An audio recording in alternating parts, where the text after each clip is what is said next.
فرمان علی ہے، اپنا سر اونچا رکھو کہ تم کسی سے نہیں ڈرتے، لیکن اپنی نگاہیں نیچے رکھو تاکہ پتہ چلے تم ایک باعزت گھرانے سے تعلق رکھتے ہو۔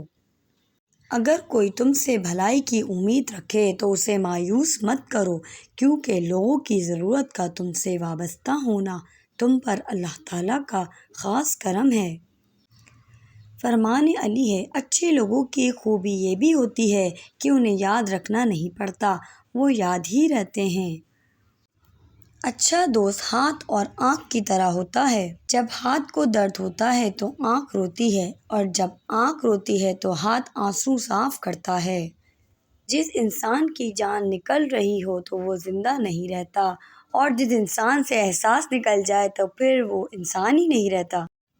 حضرت علی نے فرمایا، ہمیشہ سمجھوتا کرنا سیکھو، کیونکہ تھوڑا سا جھک جانا کسی رشتے کو ہمیشہ کے لیے توڑ دینے سے بہتر ہے۔ کبھی تم دوسروں کے لیے دل سے دعا مانگ کر دیکھو، تمہیں اپنے لیے دعا مانگنے کی کبھی ضرورت ہی نہیں پڑے گی۔ جو اللہ کے سوا کسی دوسرے سے نفع پہنچنے کی امید رکھتا ہے، اس کی امیدیں جھوٹی ثابت ہوتی ہیں۔ لوگوں کو اسی طرح معاف کرو جیسے تم خدا سے امید رکھتے ہو کہ وہ تمہیں معاف کرے گا۔ اگر کوئی تم سے بھلائی کی امید رکھے تو اسے مایوس مت کرو، کیونکہ لوگوں کی ضرورت کا تم سے وابستہ ہونا تم پر اللہ کا خاص کرم ہے۔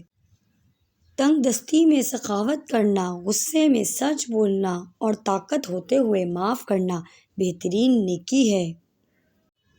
ہمیشہ اخلاق سے بات کرو، کیونکہ انسان پر سب سے زیادہ مصیبتیں اس کی اپنی زبان کی وجہ سے ہی آتی ہیں۔ اگر میری زندگی میں دکھ نہ ہوتے تو میں اپنے رب کے ساتھ دعا کا رشتہ کیسے نبھاتا؟ عقل کے ذریعے خواہش نفسانی کا مقابلہ کرو۔ امید ہے آپ کو آج کی ویڈیو اچھی لگی ہوگی۔ اسی طرح کی ویڈیو دیکھنے کے لیے پلیز لائک، سبسکرائب، شیئر کرتے رہیے۔ انشاءاللہ نیکسٹ ویڈیو میں پھر ملتے ہیں۔ اللہ حافظ۔